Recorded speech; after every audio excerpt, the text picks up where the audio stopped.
we're not going to recover from this for 2 years. Yeah, at least. There's no recovery. All you got to do is take a ride tomorrow into Melrose.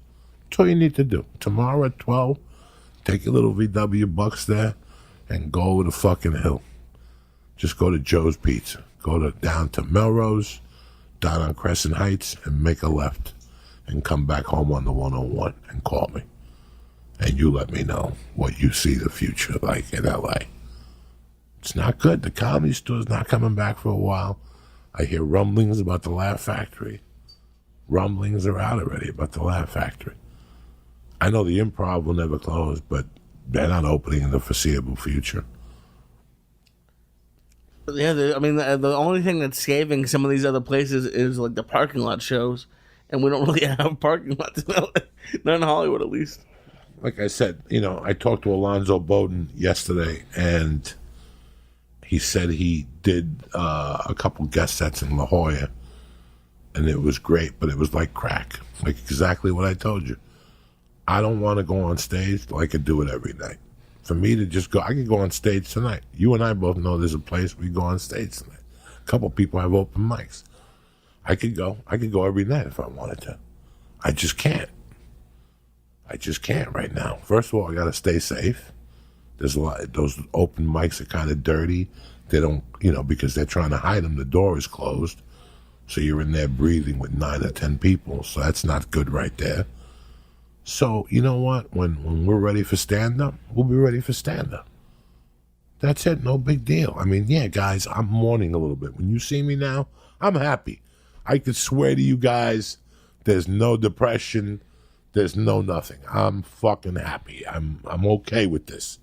Everybody's losing money. I've accepted it. Life is not about money. It's about being happy. I've accepted all this shit. The comedy part about not going out at night, I'm having a little hard time with it. It's starting to bother me now. It really is eating away at me. A little bit. Not enough to hit somebody in the head with an axe handle.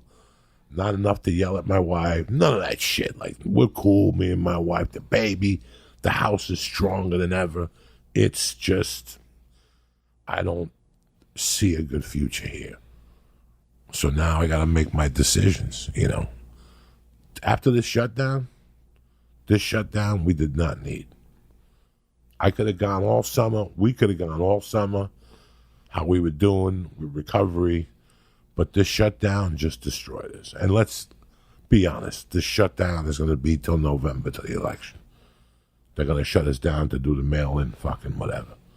The mail-in voting, or that's a scam, that's a word on the street. So I've accepted it. Nothing I could do. Yesterday morning, I got a call at 9:30 in the morning that my Philadelphia date, October 24th, that I was fucking looking forward for. Because, I go to the Parks Casino. I get there on Thursday. I do nothing but eat that week. Let me tell you something. I saved my when I go to Philly, I save my Weight Watcher bonus points. I live like a skeleton all week until I get to Philly. I head to Philly. I got 45 points to kill, plus the points I got for the day. And I use every fucking one of them. I love Philadelphia with all my fucking heart. That breaks my fucking heart. They have canceled live events in Philadelphia till February of 2021. Are you fucking kidding me? How many places are going to survive?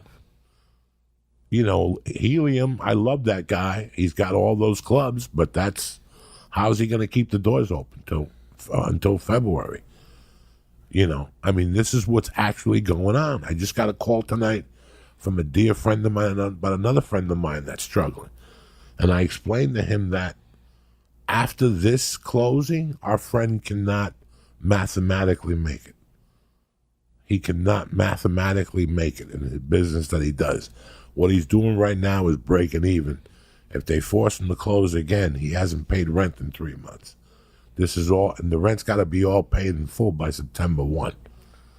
Mathematically, he cannot do it. What he could do is cut a deal with the landlord, make payments so it doesn't turn into a judgment, so nobody goes to court, and move on with his life.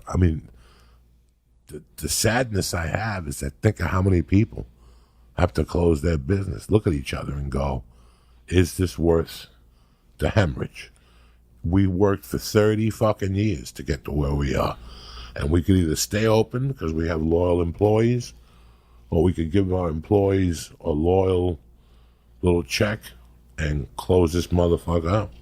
And you know already, you've read the people that have closed in Hollywood already. You've read the fucking places, 60-year-old places. All over the country. That's all the news everywhere. And I think both sides are at fault. But to me, it's. I think the saddest part about this is it shows how divided I think a lot of people are. Because if we all as a country agreed to just shut down for 2-3 weeks, this would be over. But because some places are different than other places, it's gonna be. I think it's gonna could go on for years. I see it once. I mean, when you go on Ventura Boulevard, you don't see. You see it. You see it a little bit, but you don't feel the gloom you do as much as when you go to Hollywood. This is what I'm trying to say. I'm sorry about, telling you about.